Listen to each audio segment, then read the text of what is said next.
Swayam Prabha. Digital India. Educated India.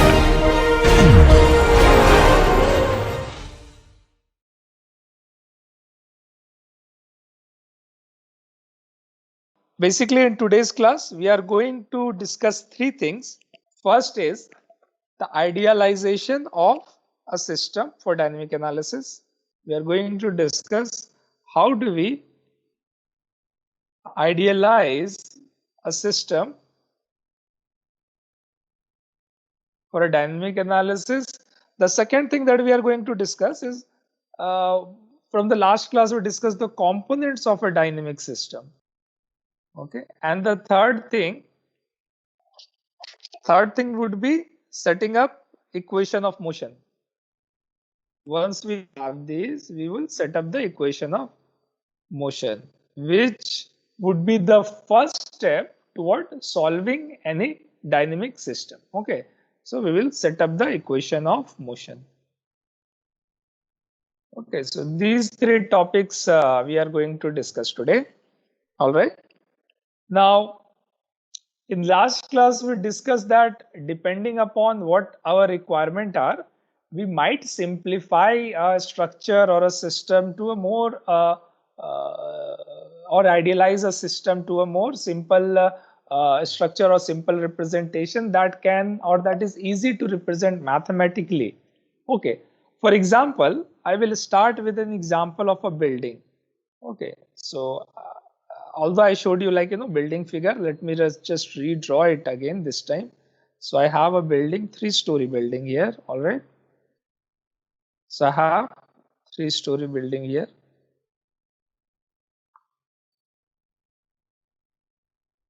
Okay, and I want to simplify this for mathematical analysis. Now the question becomes that what are the rules of simplification? And as I discussed last time, it depends on what are you trying to achieve here. Okay, so let me first go to the first simplification. Can you imagine that in a building, all the most of the mass are concentrated at these levels? Okay, and let me know if you don't agree. So what I'm saying that I definitely have walls here. Okay, and then I have columns here which are continuous in the vertical direction. However, if you consider at different height, most of the mass are concentrated at the slab level, because slab is you have like 1 inch or 2 inch thick slab which is distributed at that height throughout this. And then what do we do? Even if we have walls, okay, above and below the slab, and I have columns, what we try to do, considering the tributary distribution, I try to imagine or try to assume that all of these can be lumped at that particular level. Okay, so this one would be lumped at the third floor, and this one would be lumped to the second floor, and then similarly on the first floor, and whatever the half the columns to the ground are, they are basically lumped to the ground or simply neglected. They do not participate in the dynamic behavior. Again, this is an assumption for simplification to a to an idealized system. We will see that it is possible to actually go to a more detailed analysis. Okay, but for purpose of this course, this is a simplification that we can consider. So what we can consider it is to be made up of a or two-dimensional frame structure at these levels where all the masses are concentrated at this point. Okay, so I have a building. So this is my first simplification, first idealization. Now from your statics, you remember that how many degrees of freedom each joint has in 2D? In general, 3 degrees of freedom, right? To represent the, okay, so in the structural analysis, you would have studied something like that. And then I have mass that is distributed at these levels. Okay, now what happens if you consider beams and columns, especially concrete beams or columns, or let us say steel beams and column, their axial stiffnesses or axial rigidity is much more than their flexure rigidity. So what I want to say, if you take a beam and if you want to compress it or extend it, it is much difficult to do so compared to if you want take it and then try to bend it. Okay, so if the beams are considered, beam and columns are considered actually rigid, then this can be further simplified, okay, to a system in which, because it is vertically rigid columns, I can remove the vertical degrees of freedom, or let me just keep it here. And then what I'm going to do, all the mass also I can assume it to be concentrated at the center of this floor. Okay, so I'm going to do something like this. Okay, and I will need only 1 degree of freedom to represent the movement at this point. Okay, so all 3 floors I would need just 1 degree of freedom. Okay, and of course I would have story stiffnesses to define the stiffnesses of this one. So this is the most idealized representation of this building in terms of a multi-degree of freedom system, because I have 3 degrees, and will discuss, like, what do you mean by multi-degree of freedom system. Okay, so I have multi-degree of freedom system here. So I idealized from this one to this, and from this to further this, depending upon what is my interest or what is my goal of the analysis. One of these simplification might work for me, right? So this is one of the idealization. I could also have idealization in which, instead of having a multi-degree of freedom representation, I can have single degree of freedom representation. Okay, so in that case, let me consider a single story building. Okay, so let me say I have a building, a single frame. And as I said, I'm just going to consider this frame here. Of course, in 3 dimensions, it would be something like this. So I can just skip this step, and I can just directly consider this to be stiffness K and mass M attached to the top. So all these mass would be attached here, and the stiffness in the column would be attached here. Okay. So remember that how I'm making this simplification, what are the assumptions that I'm using. All right, so this is a single degree of representation, and this is a multi-degree of representation. It is possible that I could also represent this multi-degree of freedom system with this one. However, you might argue that that might not be a very good representation for many cases, and I would agree with you. Okay, but for some cases, it might be a very crude representation of this one. So whether a system is a good representation or not depends. For example, let me say my job is to find out what is the base shear in these columns. So all these superstructure I'm not concerned about. It is just to find out the base shear. And as you would see in this book, as well as many of the codes, they use what is called equivalent static method, in which they try to find out for the earthquake what is the seismic coefficient. So for that, they consider even a multi-degree of freedom system as a single degree of freedom system representation first, to find out what is the acceleration in the structure. Then they are going to distribute the forces. However, the single degree of freedom system can be considered to represent the multi-story building only for the case, or only for the goal when it is to find out the base shear. Okay, so it depends what is your goal of the analysis. I can simplify the system to either multi-degree of freedom system or single degree of freedom system. So for this course, what we are going to do, we are going to utilize the single degree of freedom system. Let us say we are going to start with this frame here. Okay, and we are going to basically understand the different concepts of dynamics with a single degree of freedom system, or this frame type of structure, or there is other representation that I'm going to discuss. Okay, and once we have understood the concepts clearly of dynamics, then I'm going to apply those concepts to a multi-degree of freedom system, because it would be easier that way. I won't get, like, it won't be convoluted, and you won't have to separate the effects of multi-degree of freedom system from a single degree of freedom system while studying the principles of dynamics. All right. Okay. So I hope everything is clear at this point. If you have any question, you can unmute and let me know. Okay.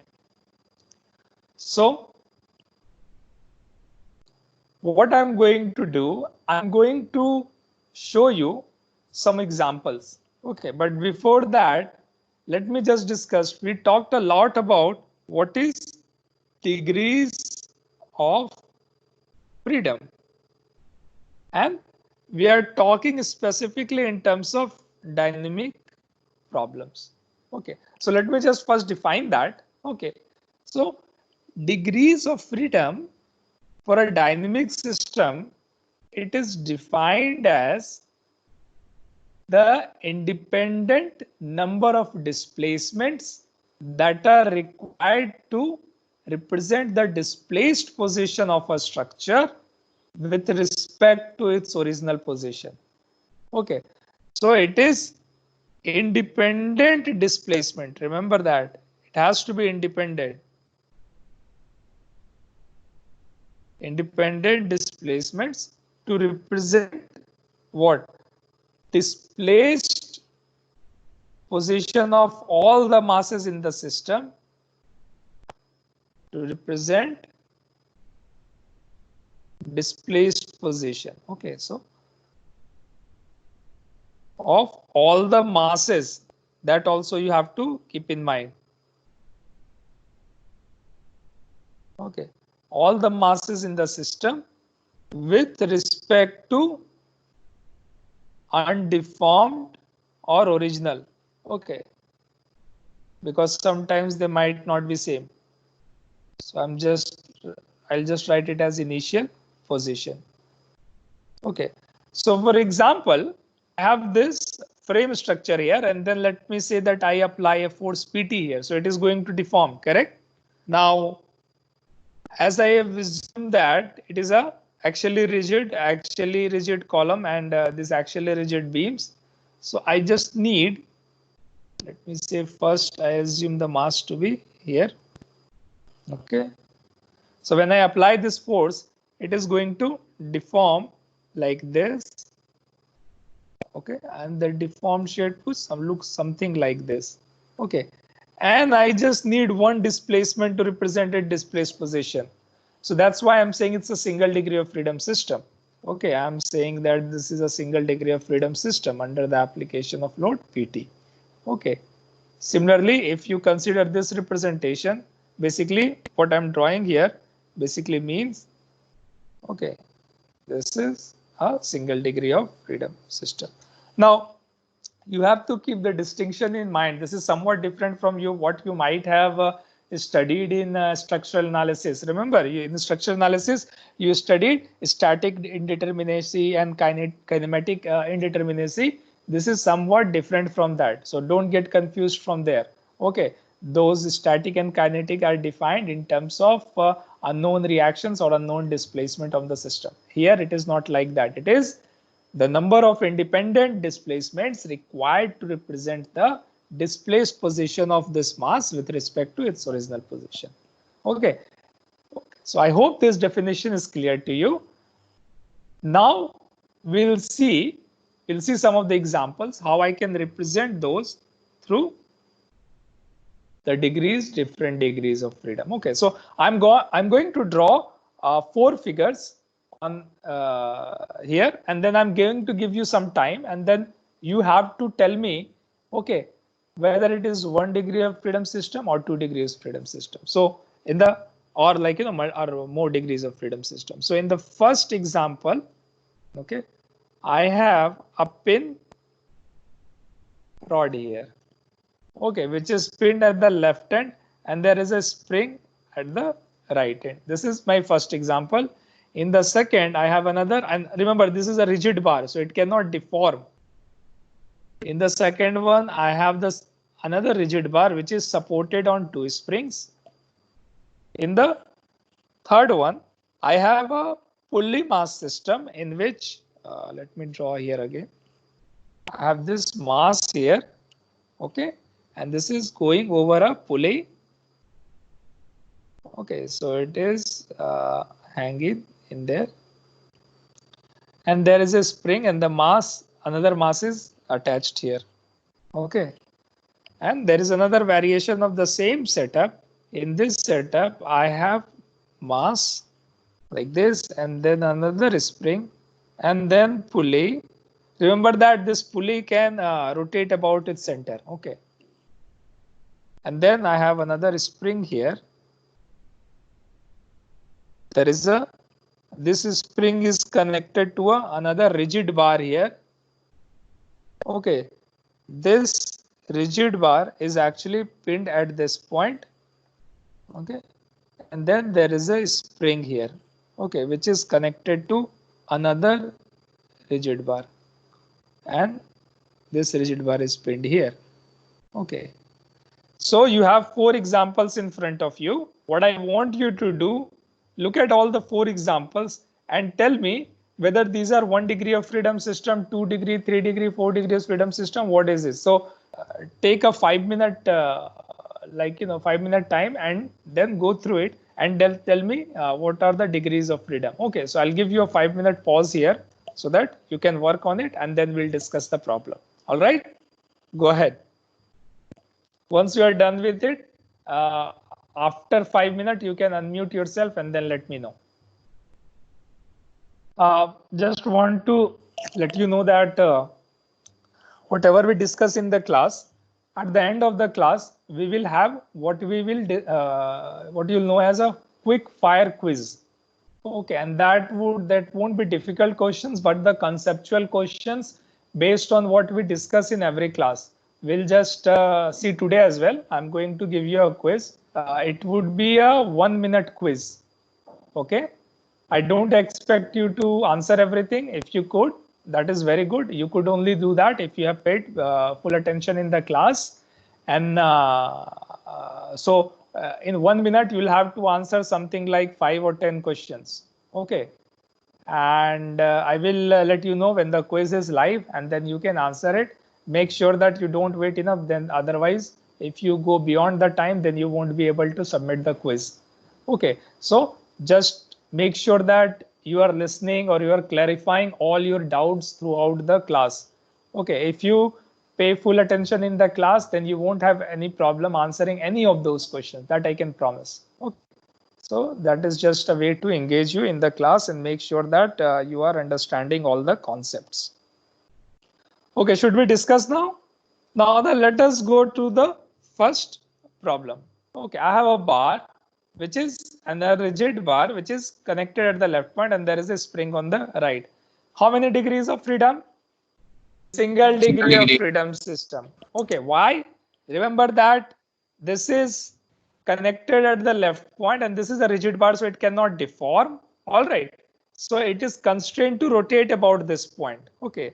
So all the position on this bar can be represented single degree of freedom system, which is theta, and any other position on this bar can be represented as a function of theta by theta times the distance that is here. So I need only 1 degree of freedom system to represent the constrained rotation of this rigid bar. Okay. How about so this is 1 degree of freedom system. How about the second problem? Okay, I've got mostly answer as 1, 2, 3. Maybe I should have put it as a quiz, right? Most of you would have lost marks. Actually, let me consider a 2-dimensional body in space, and in this case, let us consider this bar in space, right? And it is in 2-dimensional space. Okay, it is in this plane. So to represent, let me say initially I had this bar here. Now this bar can rotate and it can also translate, right? Is there anything that is stopping it from rotating or translating? No, right? So let me say in any random deformation of position, the bar is like this. Can there be any other position of this bar? No, right? Okay, now how do I represent this bar? If I consider, remember, compare this to the first problem. If you just consider rotation, that could be 1 degree of freedom, right? It can rotate about certain point. You don't have to consider this theta. You can consider any independent coordinate to represent that. So you can even consider this as 1 degree of freedom system and not this theta. It would be same. However, this does not describe how did this body move from here to this position. So To represent that, I need 1 degree of freedom system, which represents its translation, and the other degree of freedom system, which represents its rotation. Okay, to completely characterize the displacement of all the points on this body. For example, if you consider any point here, let us say, let me say this is x in the horizontal direction. Any point and the length is L. Okay, any point on the left of this CG would be what? I can represent it, the distance from here would be u minus L by 2, or like, in this case, if I consider this to be x, it would be x theta. So this point would be u minus x theta. Any point on the right would be u plus x theta, where x varies between 0 to L by 2. Is this clear? That how 2 degrees of freedom are required to represent the to displace position of this body. Okay, it need to be very clear to you. All right. Sir, Any in translation, question? it can be in x and y direction both. Okay, so question is that in translation, this can be something like this you are saying, right? Yeah. Yeah, that could be So one it of the possibility. But so it remember should be that 3 degrees of freedom. Yeah, but remember that in this representation, I have assumed that the spring can only represent the vertical stiffness, right? If I had to make this representation, I would have put a spring here. Otherwise, if you consider this, then this is simply an unstable system. It would fall over it. What is there to prevent this? Is there anything to prevent this? Okay, so when I do these idealization that we discussed in the previous step, wherever there is a constraint, for example, in the first problem, I had this beam which was pinned at this support. I did not just, even there was no spring, it would still have been a single degree of freedom system. Is it or is it not? Okay, why did I put a spring here? So that this is not an unstable system. Okay, so that I can analyze the vibration of this system. Okay, so in this case, you are correct that it could have displacement in the horizontal direction as well. However, if I would have taken that, I would have given you another spring in the horizontal direction to represent that it can also move in the horizontal direction. And in that case, most of the resistance in the horizontal direction would come from this. Okay, the component of this spring force in this direction is very small to be considered as a resistance in the horizontal direction compared to this spring here. So this is just in terms of spring representation. Later you will also see the problems in which you have given something like this. Don't assume that it is going to go in this direction, otherwise it won't be stable. Okay, then a spring would be provided to you something like this to represent the horizontal resistance as well. For example, in this case, okay, I am applying a lateral force. Okay, I'm applying a lateral force, and this is offering lateral resistance. Okay, and we are going to find out what this stiffness is, but it is offering lateral resistance. Same is not the case here in this spring supported rigid bar. Okay, so that is just in terms of representation. Okay, it cannot move sideways. There is nothing to represent the movement or restrict the movement of this bar sideways. Okay, so springs basically decide what are the direction in which this is going to move. Okay, I hope that it is clear. As you will look at more and more example, this book, okay, this would become more clear to you. Okay, now let us come to the third one. How many degrees of freedom for the third one? Either you can write into the chat, or you can just unmute yourself and let me know. Now we are getting to some consensus here. Okay, so we are saying that most of the answers are 2 degree. I've also got answer as 1 degree. Okay, now let us see. Okay, in this problem, okay, I have a mass here which is supported by this spring here.